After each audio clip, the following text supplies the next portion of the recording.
Oh, yeah, I'll take the book. Bloody good book. Okay. So Neil, Neil Smart here. Welcome.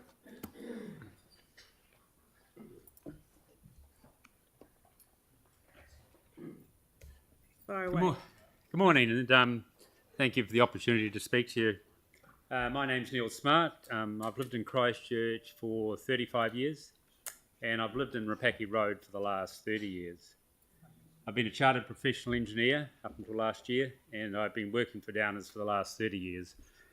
I drive a Ford Mondeo for long distance and Nissan Leaf around town, but I also bike for recreation and for transportation. So I fully support the lower speed limits being rolled out across the city. I think it's great, especially around the schools. It will make things a lot safer for children. My only comments on that were I'd like to see more 30 km/h zones and perhaps even get rid of the 40. Keep it simple. You're either in a feeder road doing 50 or you're on a suburban residential road doing 30.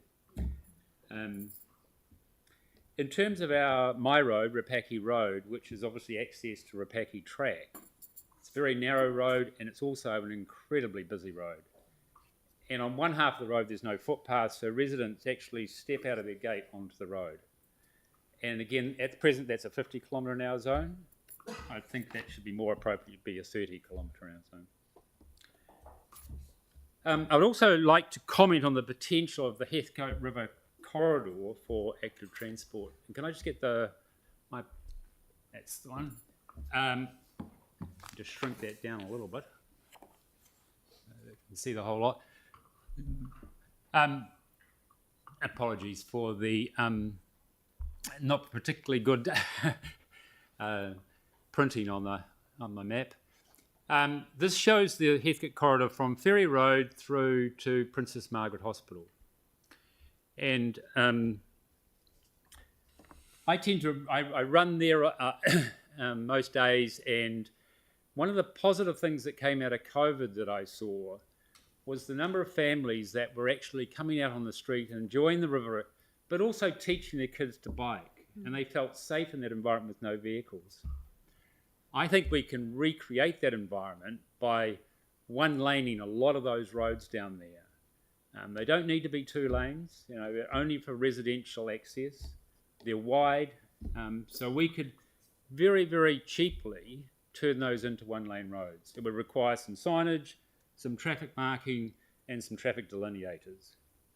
Now, I've also marked in the sort of pinky circles are the number of schools that are identified in that area.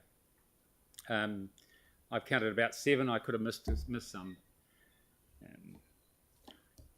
So the positives of that, if you could do that, is that you end up with a very safe environment for kids to learn to ride a bike, and also gain the expectation that cycling is a good form of transport.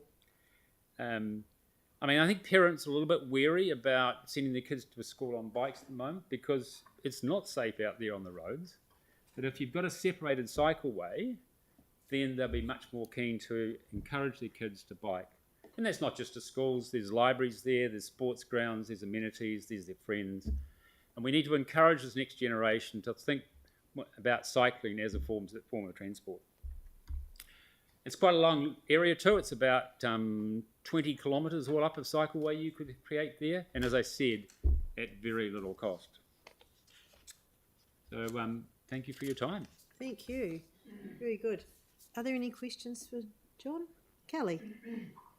And then Yanni. Thanks for that. That's really interesting. It's just some things I hadn't thought about. Just the concept of one way in some areas. I wonder if you could just expand a little bit on that, because that's something we haven't heard anyone mention today. Yeah, well, so most of those roads, they're all divided into, there's blocks, so there's lots of roads coming into the river corridor. Mm. So if you one-lane it, if you're a resident there, all you need to do is come in from the nearest street and along, and then you exit out the other way.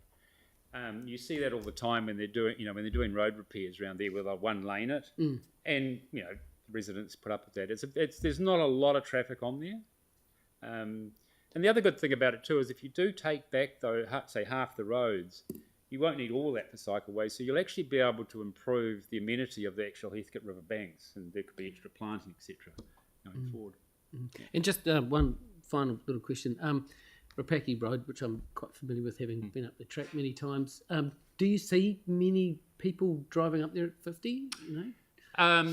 Not lots, but you do have the odd person who will go up there. Yeah.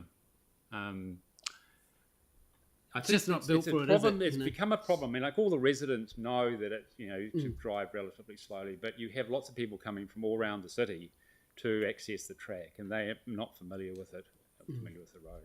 That's all. Thank you. Thanks. Oh, sorry, Yanni, our time's up. But thank you, Neil, for coming in. Very good submission.